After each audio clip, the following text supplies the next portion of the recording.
Good morning, good afternoon, and good evening, agents. Welcome to part 2 of my video expose on Secret Mines that will have zero impact on whether or not Secret Mines get nerfed, but it is fun to deliberate on why or why not they should be nerfed. And in this video, we're going to go over why, in fact, that the Secret Mines are cancer on this game and need to be nerfed. Let me preface this with the fact that the nerfs being done without seriously considering the impact of PvE. In fact, a lot of the nerfs being done are actually hurting PvE more than they are being left alone in the PvP space. I think before any nerfs need to be performed, it should be investigated on the potential cause of the PvE game, unless Massive just doesn't care anymore, which seems to be the case about the PvE portion of the game. So with that said, let's get into why Secret Mines are indeed the cancer plaguing this game, and why the noobs that use them and the no talent ass clowns need to pick up a gun and actually learn to play.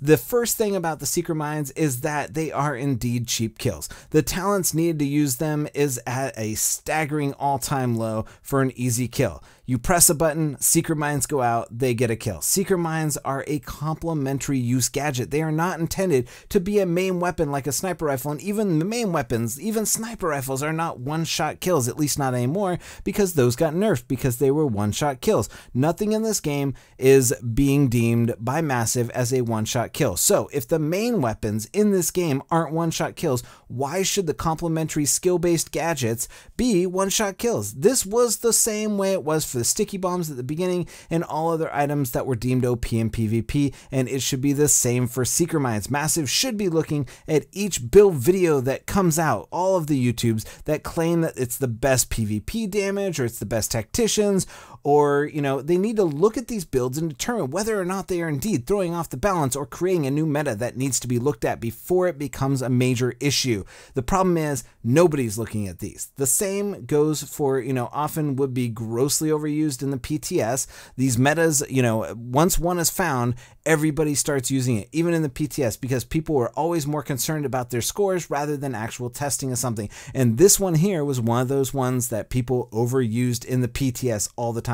The Secret Mines also do more damage than most of the other gadgets do. They do threefold different. You know, the airburst still retains the stagger that was removed from the multi-bolt Secret Mines when they were nerfed. They cause explosion damage and they cause fire damage. No other weapon, no other gadget in the game does this. The game, you know, this has the trifecta of damage that, you know, the airburst Secret Mine does, and it needs to be brought in line with the other gadgets. This is especially noticeable because they are heat seeking and will go after players at a great range. They can, you know, they attach to anything within like a 30-meter radius or 70-meter radius or something like that. It depends on your electron. The airburst is also difficult to get away from. Players cannot simply move away from the airburst mine as the range on it is pretty huge and accurate. And with a, you know, high enough electronics build, they aren't the easiest balls to shoot and kill either. They have high hit points.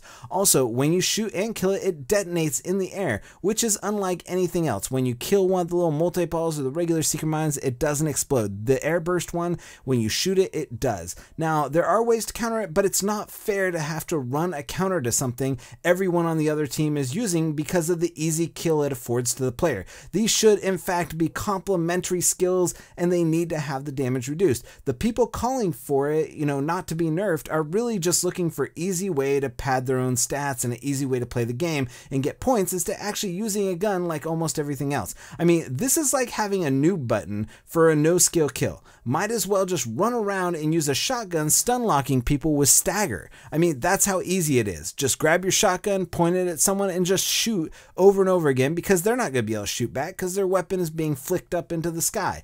You know, the easiest way to make this more balanced is to reduce the damage and the stagger to a more acceptable level that equalizes the Secret Mines for the game and only afford kills against weakened opponents. At the end of the day, these no-talent ass clowns with their Secret Mines are just there to exploit an easy way to kill people and use the meta because they aren't good enough to use a gun in the same plain and simple manner as everyone else. So that's pretty much it. That's all I got for you. There are two sides to every single story. If you didn't watch my other one, you can watch my other video where I basically say why Seeker Mines need to not be nerfed. I think both of these have valid points. I think that the problem, it really comes down to Massive not having a balance between what is a main weapon and what is a complementary weapon. The skills in the game, the talents in the game, when they're combined together with certain aspects of the game, they become overpowered, and everything, once the Seeker Mines go away, it's not going to change anything. There's going to be something new that comes up. I guarantee it. George Zimmerman, Men's Club Warehouse, I guarantee it. That is it. Once somebody does learn how to use something else, they're going to put a YouTube video out and it's going to become the new meta. That is the way it goes. Once something is balanced and put in line, something else is able to be worked up.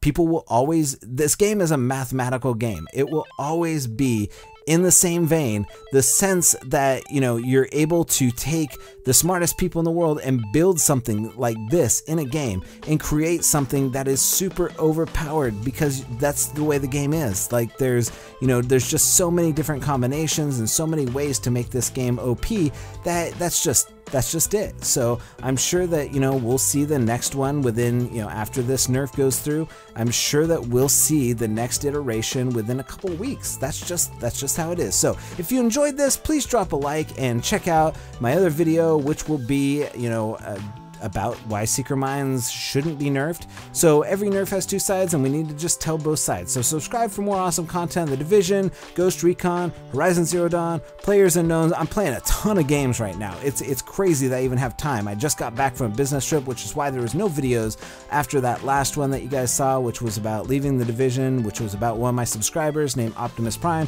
and why he was leaving and why his friends were leaving. So a lot of those people thought it was me leaving, but it wasn't. It was them leaving and why they were leaving, and I was explaining their story about them. So if you want me to do some Counter-Strike Go, let me know in the comments. If you want me to make up some fake clickbait shit videos like Team Martin does, let me know down in the comments as well. I'm sure that I'm happy to go ahead and put that Jake Gyllenhaal is going to be a character added to the Division game in the near future in 1.8 or something like that, just so we can go ahead and get that out of the way. So for all of us here at the Division Let's Talk, I am Mountie Carl, and we'll see you in the Nerf section at Toys R Us. Mountie out.